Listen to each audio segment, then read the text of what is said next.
Chers frères et sœurs de notre toujours aimable Jésus, en ce premier jour de l'année 2026, j'aimerais vous souhaiter de tout cœur une merveilleuse année civile dans la divine volonté.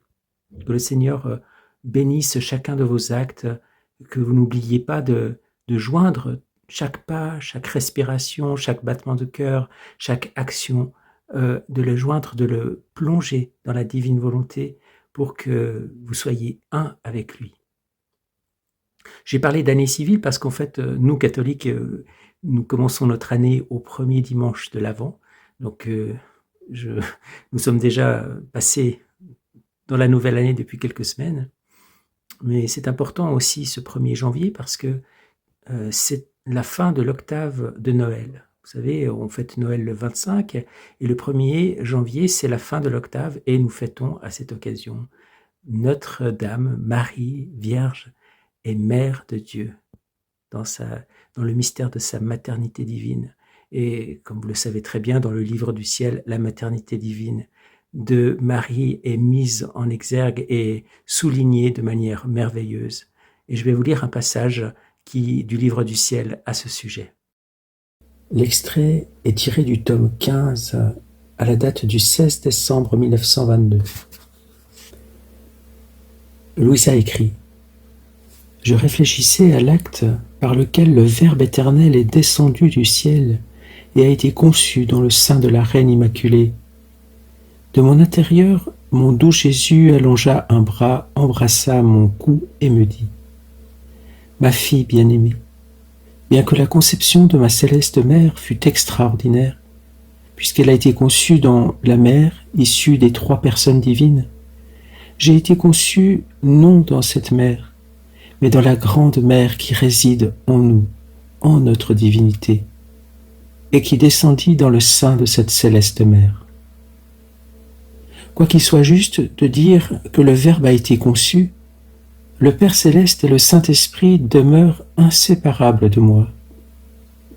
Bien que je fût l'agent de cette conception, les 3 personnes divines y ont simultanément été les concepteurs. Imagine 2 miroirs disposés l'un en face de l'autre et reflétant un objet placé entre les deux. Alors 3 objets apparaissent, celui du centre assumant le rôle actif et les 2 autres, le double rôle de participant et spectateur. L'objet placé au centre correspond au Verbe incarné, l'un des objets reflétés à la Sainte Trinité et l'autre à ma chère mère. En vivant toujours dans ma volonté, ma chère mère prépara dans son sein virginal le minuscule terrain divin où moi, le Verbe éternel, je me suis revêtu de chair humaine. Je ne serais jamais descendu dans un terrain simplement humain. Avec la Trinité, se réfléchissant en ma mère, mon humanité a été conçue. Ainsi, pendant que la Trinité demeurait au ciel, mon humanité a été conçue dans le sein de cette noble reine. Toutes les autres choses, si grandes, nobles, sublimes ou étonnantes qu'elles puissent être, même la conception de la Vierge Reine, sont au mieux secondaires. Rien ne peut être comparé à ma conception. Ni l'amour, ni la grandeur, ni le pouvoir. Ma conception ne fut pas la création d'une nouvelle vie, mais le fait d'enclore dans la chair humaine la vie avec un V majuscule qui donne toute vie. Ce ne fut pas quelque chose qui me faisait plus que ce que j'étais, mais quelque chose qui me limitait dans le but de donner. Celui qui a tout créé a été enclos dans une petite humanité créée. Ce sont là des œuvres que seul un Dieu peut accomplir, un Dieu qui aime et qui, quel qu'en soit le prix, veut lier la créature à son amour, afin qu'elle soit habilitée à aimer. Mais tout cela n'est rien. Sais-tu où mon amour, mon pouvoir et ma sagesse sont allés ?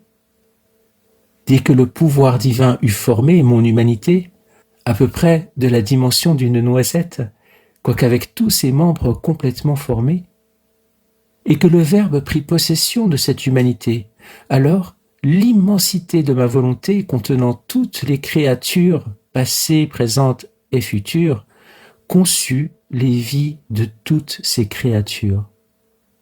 Pendant que ma propre vie progressait, ces vies croissaient en moi. Même si je semblais être seul, la vie de toutes les créatures pouvait être perçue en moi à travers le microscope de ma volonté. C'était comme l'eau observée de deux façons. À l'œil nu, elle semble claire comme le cristal, mais vue d'un microscope, elle pullule de microbes. Telle fut ma conception. Alors la grande roue de l'éternité tomba en extase à la vue des excès incommensurables de mon amour et de toutes ses merveilles.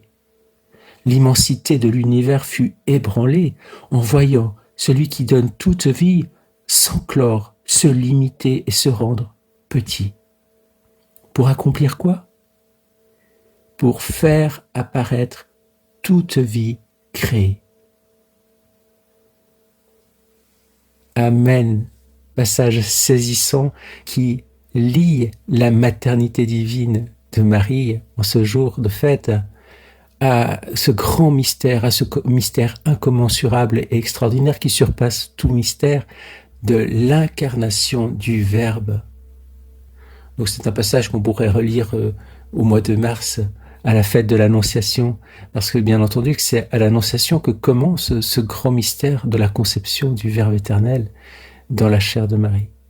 Mais le temps de Noël dans lequel nous sommes encore et que nous finissons ce jour nous parle aussi de cette incarnation, puisque c'est le moment où le Verbe incarné apparaît avec un visage d'enfant, un visage de vulnérabilité, de fragilité, et qui est venu parmi nous et qui est notre lumière, la lumière du monde. Merci Maman Marie, merci Jésus, merci Sainte Trinité, merci pour ce grand mystère de la vie que tu nous donnes. Et comme le disait le prêtre dans son homélie hier soir, le 31 décembre, nous sommes issus de la source divine et nous y retournons. Gloire à toi Seigneur, et encore à toutes et tous une excellente année 2026. Soyez bénis.